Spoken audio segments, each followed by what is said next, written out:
Et bonjour à tous, merci à vous d'être là pour cette nouvelle vidéo. Aujourd'hui je vais vous présenter les lectures qui m'ont suivi pendant le mois de septembre. Donc elles sont juste là. Et il y en a pas mal et il y a des styles vraiment différents. Donc le mois dernier je vous laissais avec ma lecture en cours qui était Tracer sa route de Juliana Buring aux éditions Paulsen.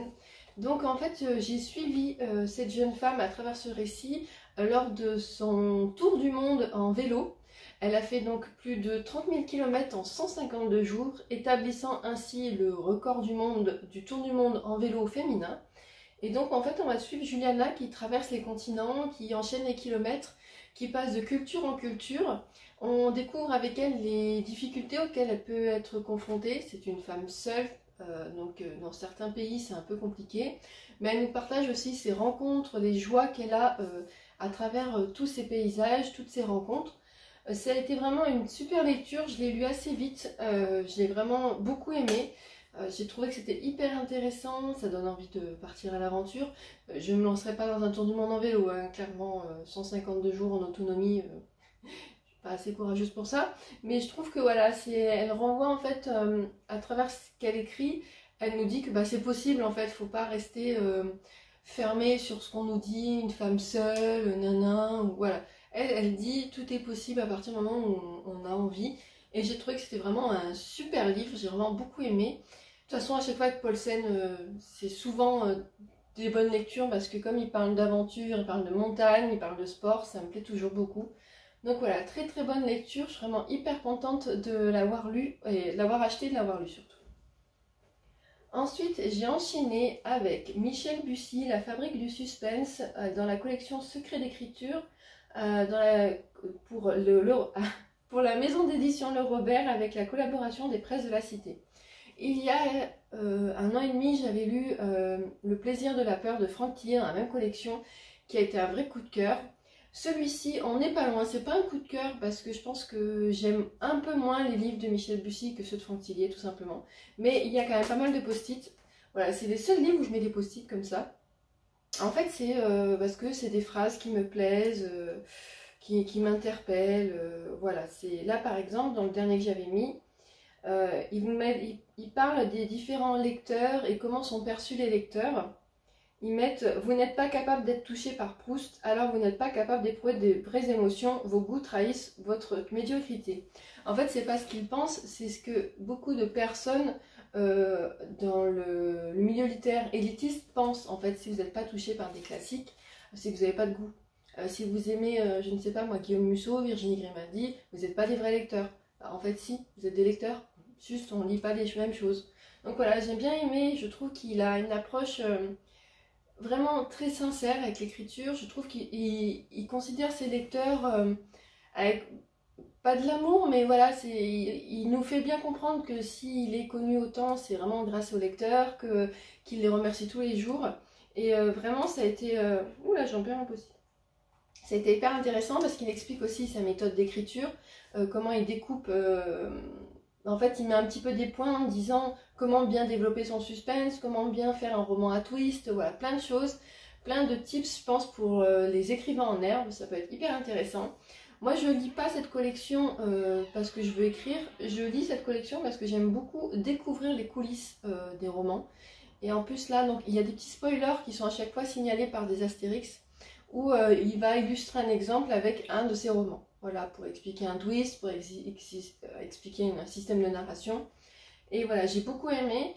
Ça faisait 2 ans, je crois, que j'avais dans ma pile à lire. Et là, je me suis décidée à le sortir parce que le 12 octobre sort un spécial Bernard Minier. Je crois que je vous en avais parlé d'ailleurs quand je vous ai présenté ma pioche à lire de la rentrée.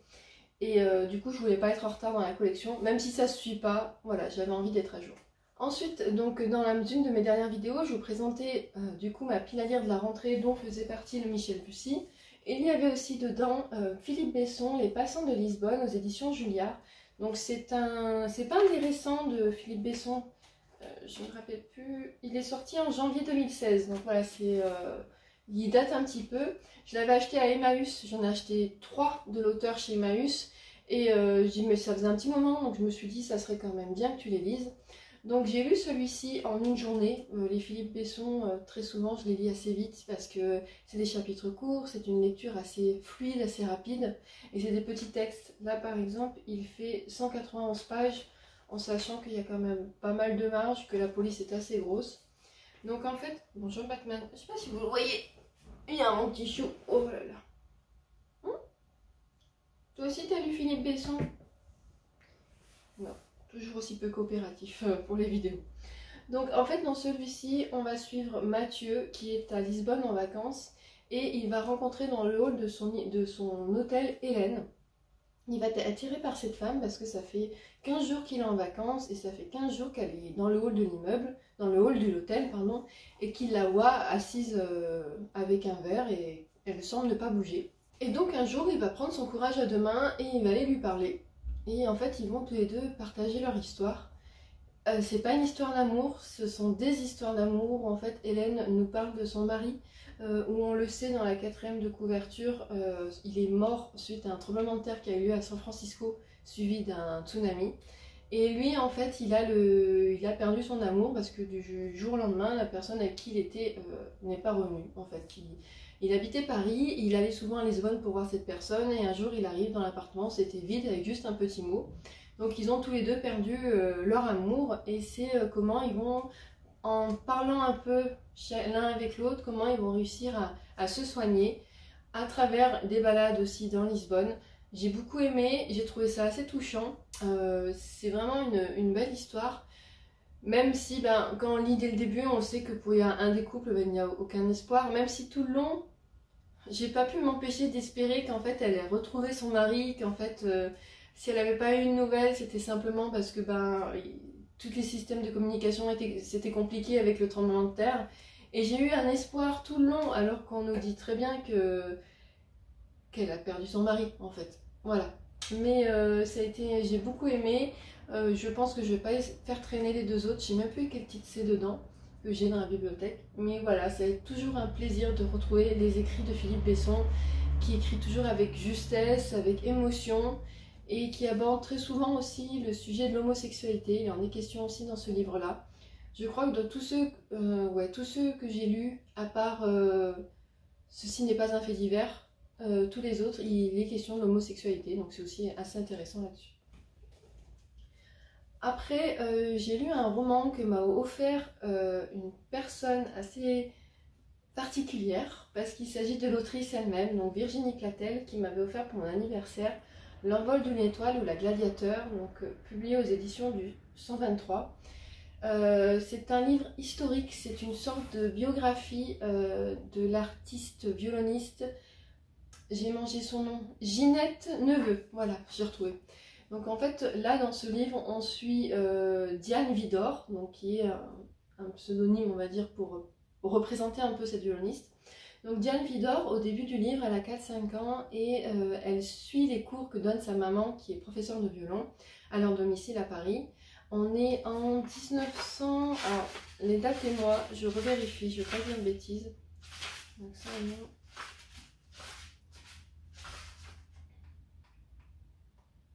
1923 le premier. Et en fait, donc, elle suit donc cette maman qui fait des cours de violon, et elle arrive à dire quand les élèves font des mauvais accords, quand c'est pas bon ce qu'ils font. Et en fait, sa mère va vite se rendre compte qu'elle a un don avec le violon. Et elle va l'inscrire à différents cours, elle va essayer de l'amener, vraiment de développer son don. Elle va essayer de lui inculquer tout ça. Et après, face à l'ampleur des capacités de sa fille, elle va donner le relais à d'autres personnes très connues dans le milieu, dans des conservatoires, elle va faire des concours. Voilà, on la suit comment, à travers sa famille, Diane Vidor a pu être portée vers la passion du violon, portée vers une carrière, parce qu'il va s'avérer qu'elle va être la première femme soliste violoniste, et ça c'était vraiment quelque chose d'innovant pour l'époque. On est à l'approche de la Seconde Guerre mondiale, donc on la retrouve confrontée à une interruption de tous ses concerts, de ses tournées, comment essayer de garder la fibre artistique avec tout ce qui se passe dehors, avec la violence auquel elle doit faire face au quotidien, et comment surtout partager l'amour du violon et essayer de redonner de la joie aux gens qui sont en train de vivre cette guerre, qui perdent des gens qu'ils aiment. Voilà, elle, son violon, c'était pour donner de l'amour aux gens, pour les faire vibrer, vraiment pour les embarquer dans sa mélodie. Et donc, avec cette période-là de la Seconde Guerre mondiale, elle va essayer de redonner tout ça aux personnes, aux Parisiens et aussi aux autres Français. Je pourrais vous en parler beaucoup plus longtemps, mais je voudrais pas vous révéler l'histoire parce que déjà, je vous en ai dit pas mal avec la Seconde Guerre mondiale. J'ai adoré, je ne connaissais pas l'histoire de Ginette Neveu. Si vous ne connaissez pas, ne regardez pas Wikipédia et lisez le livre et vous irez après. Voilà, parce que moi je ne savais pas du tout, je ne connaissais pas du tout cette violoniste, je ne connaissais pas son destin. J'ai fermé ce livre, j'étais presque en larmes, j'étais hyper touchée. Et en plus, ce qui est génial, c'est que Virginie met à la fin un biopic, une rapide biographie de de la violoniste, où elle explique son destin. Et j'ai trouvé ça génial parce que du coup, ça complète la lecture. Et voilà, moi je me suis beaucoup attachée à Diane, donc c'est d'autant plus pour ça que la fin m'a vraiment touchée. J'ai trouvé que la plume était hyper bien. Virginie, c'est pas parce que c'est quelqu'un que je connais que je le dis. Elle écrit super bien, moi, j'y connais rien au violon. J'y connais pas grand-chose. Hein. Vraiment, je connais les différentes notes de musique, je suis incapable de les discerner. Voilà, je suis vraiment une novice. Et pourtant, ça m'a plu. J'ai compris parce que les termes utilisés, même s'ils sont techniques, ils sont abordés de façon simple. J'ai vraiment... Pour moi, en fait, quand je vois jouer dans ma tête Diane Widor, quand elle joue, c'est des nuages de musique et des nuages de couleurs autour d'elle qui enveloppent les spectateurs. C'est très poétique et tout. Vraiment, j'ai beaucoup aimé la plume. J'ai savouré. J'ai mis une petite semaine à le lire parce que je voulais apprécier l'écriture, la qualité d'écriture. Voilà, c'est le premier livre que je lis de Virginie, mais ça sera sûrement pas le dernier. J'ai vraiment beaucoup aimé. Et je vous le conseille chaudement parce que c'est un très beau livre. Ensuite, j'ai lu en numérique, donc je peux même pas, ça sert même pas à rien que je vous montre parce que j'ai pas la couverture dessus. Donc j'ai lu en numérique, j'ai mis ça pour me rappeler de vous en parler. Donc j'ai lu en numérique le nouveau roman de Karine Pitoki, donc qui sera un Cozy Mystery de Noël. Je vous mets la couverture à côté. Je vais vous en parler rapidement parce que je ne peux pas vous donner les noms des personnages. Sachez juste que ça se passe en Angleterre, on est avec une star de la télévision. Une star des coulisses de la télévision, comme on va dire, qui revient dans son village natal et qui va devoir enquêter sur une série de meurtres. Voilà, je vous en dis pas plus. J'ai adoré, je me suis régalée, j'ai rigolé. Mais qu'est-ce que j'ai ri en lisant ce livre. Il y a de l'humour, il y a des scènes, mais je rigolais à gorge déployée. Vraiment, j'étais morte de rire. J'ai beaucoup aimé les personnages, les animaux qui accompagnent certains personnages. J'ai beaucoup aimé les relations entre eux, je trouvais que c'était convivial, c'était sincère, c'était attachant. En fait, j'avais vraiment l'impression d'être avec eux dans la maison, dans le cottage anglais. J'avais vraiment l'impression d'être avec eux, de mener l'enquête avec eux. Voilà, j'étais dans leur voiture quand ils étaient en déplacement, j'étais en train de boire le thé avec eux quand ils faisaient les récaps de l'enquête. Vraiment, j'ai beaucoup aimé. Il y a des personnages vraiment typiques, je trouve, des Cozy Mystery avec... des voisines un peu trop curieuses, voilà, c'était vraiment... J'ai beaucoup aimé, l'enquête est complètement cohérente, j'ai pas vu venir le coupable, voilà. Après, je me suis laissée porter, j'ai pas essayé de trop essayer de comprendre parce que j'étais bien dans ma lecture, avec cet humour, ce côté cosy, cette petite enquête, voilà, je me suis vraiment laissée porter, mais j'ai beaucoup aimé, il sort en librairie le 12 octobre, si vous aimez les Cozy Mystery, si vous aimez l'humour anglais ou autre, foncez. La couverture est super belle en plus. Vraiment foncez. C'est une super lecture. Il fait partie de mes sagas Cozy Mystery préférées. En fait, j'en ai deux que j'adore vraiment. Il y a celle-ci et il y a celle de Lynn Messina avec les enquêtes de Béatrice Heideclar. Clairement, c'est ceux que je préfère.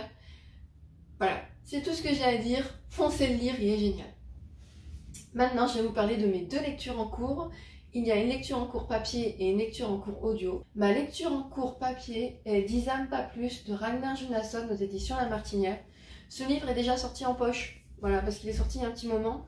Je le précise pour ceux qui voudraient l'acheter. Donc voilà, il est disponible en poche.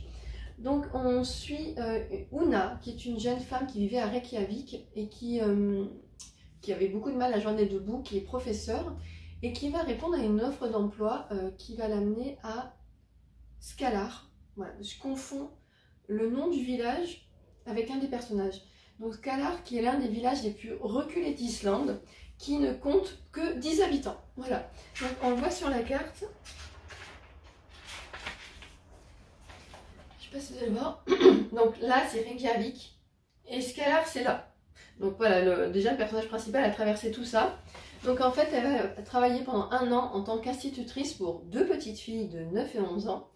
Et en fait, une fois qu'elle arrive sur place, déjà elle se rend compte que dans cette communauté de 10 habitants, il y a des secrets. Et surtout, la maison où elle loge semble recelée de légendes. Et il y aurait notamment une petite fille qui le hanterait. Donc là j'en suis page 152 sur 330. C'est assez lent, mais bon, c'est du nordique et du Ragnar Jonasson, donc c'est bien son style. Je vous en dirai plus dans mon point lecture du mois d'octobre, mais je passe un bon moment de lecture. Et ensuite, ma lecture audio, il s'agit du tome 6 des enquêtes de Anna Swensen de Johan Fluck, Meurtre et biscuits au sucre aux éditions Le Cherche Midi. En fait, dans celui-ci, il y a Meurtre et biscuits au sucre, et il y a une nouvelle qui est Meurtre et cobbler aux pêches, qui est d'ailleurs... C'est une enquête bonus qui fait la moitié du livre quand même. Parce que là, en fait, du coup, vous coupez en deux, il y en a 2. Et en fait, je suis en train de l'écouter parce que j'ai écouté les 3 précédents en audio et que je n'avais pas dans la bibliothèque. Et maintenant, j'attaque ceux que j'ai en physique. C'est une bonne lecture, mais je commence à me lasser. Je pense qu'il faut que j'arrête de les lire à la suite, en fait. Parce qu'il y a des schémas qui reviennent trop. Notamment le fait que Anna n'ait pas de téléphone portable et qu'à 2 ou 3 reprises, ça aurait pu lui sauver la vie. Elle ne retient pas de ses erreurs, elle achète toujours pas un téléphone portable. L'importance donnée au fait qu'elle se marie, en fait, déjà elle hésite entre 2 hommes, entre Norman et Mike. Là où j'en suis, elle hésite toujours entre 2 hommes. Elle les décrit un peu comme ses petits amis. Et en fait, il faudrait qu'il y en ait 2 qui se décident pour l'épouser. Mais on ne sait pas s'ils sont en couple réellement. Pour moi, je trouve ça bizarre. En fait, ils se font un bisou de temps en temps, mais je trouve ça bizarre dans le sens où en fait, ils passent un petit bisou à se marier. Voilà, et au milieu. Après, c'est très américain. Souvent, on voit dans les comédies romantiques, il y a toujours un moment où il y a quelqu'un dans la famille qui dit à la célibataire, bah, quand est-ce que tu te maries, machin. C'est toujours, voilà, c'est même pas quand est-ce que tu rencontres quelqu'un, c'est quand est-ce que tu te maries. Et donc, il y a ça aussi qui revient, qui est un peu lourd. En fait, au bout d'un moment, c'est bon, on a compris, vous voulez qu'elle se marie. Laissez-la vivre sa vie si elle n'a pas envie. Surtout qu'elle le dit de temps en temps, je ne sais même pas s'il me demanderait d'épouser, si je dirais oui.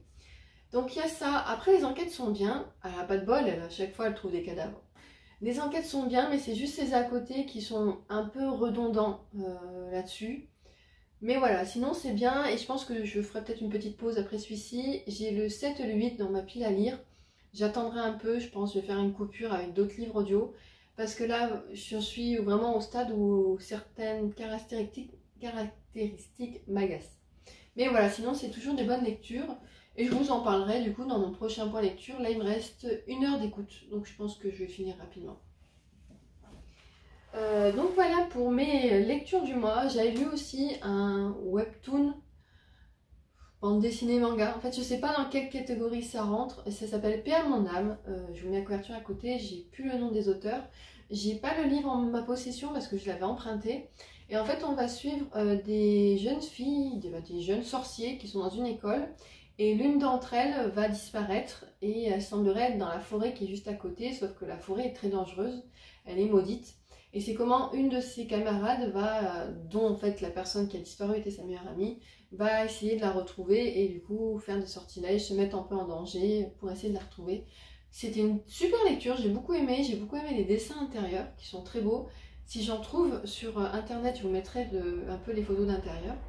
Et je trouvais que c'était une lecture parfaite pour Halloween. Donc si vous l'avez dans votre pile à lire et que vous pouvez attendez un peu fin octobre parce que ça va vraiment, c'est complètement witchy, voilà, ça va complètement avec Halloween. Donc voilà pour mes lectures, je suis assez contente, j'ai lu un peu de tout, j'ai réussi à respecter un petit peu ma pile à lire de rentrée. parce que lui aussi faisait partie de ma pile à lire de rentrée et lui également. Donc là pour l'instant j'en ai lu 4. Je suis quand même assez contente. J'en avais 14 de mémoire dedans, je pense que j'arriverai pas à tous les lire, mais c'est déjà un bon début. Je suis très contente de mes lectures parce que j'ai eu une lecture qui m'a beaucoup touchée avec L'Envol ou La Gladiateur de Virginie Platel, une lecture qui m'a fait beaucoup rire avec le livre de Karine Plitoki, une lecture très instructive avec le Michel Bussy et une lecture également touchante avec le Philippe Besson et une lecture qui m'a fait voyager avec celui-ci. Donc voilà, je suis très contente vraiment, j'ai eu un super mois de lecture, je suis vraiment ravie. Est-ce que vous avez lu certains des livres qui sont ici? Qu'en avez-vous pensé? J'ai oublié de vous dire, je vous ai dit dans ma dernière vidéo que j'essaierai de vous préciser quand il y en a qui sont en poche. Donc dans ce que j'ai lu, il y a celui-ci qui est en poche et il y a également celui-ci. Voilà, je vous mettrai les couvertures à côté des livres en poche. Si jamais ça vous intéresse, sachez que vous pouvez les avoir à moindre coût qu'un grand format. Donc voilà, vous de votre côté, qu'avez-vous lu de beau en septembre? Quelles sont ces lectures qui vous ont accompagné pour la rentrée? Sur ce, je vous remercie comme d'habitude d'avoir regardé cette vidéo et je vous dis à la semaine prochaine.